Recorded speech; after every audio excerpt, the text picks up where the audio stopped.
Hello, my name is Milan Pap. I'm a lecturer in the computer school Maret. Let's start lesson 02 AutoCAD command arc option star center length. Switch to AutoCAD.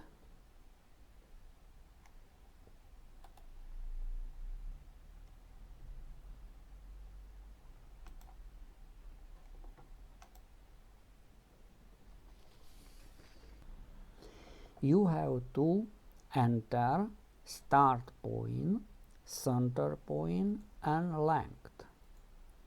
The arc will be drawn from start point to end point in counterclockwise direction.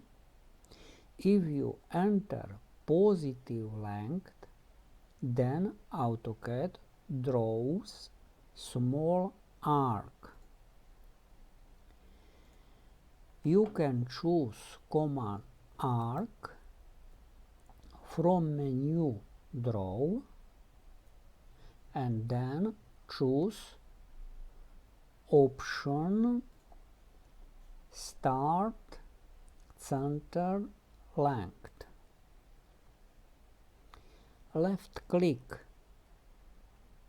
in the drawing area to locate a point.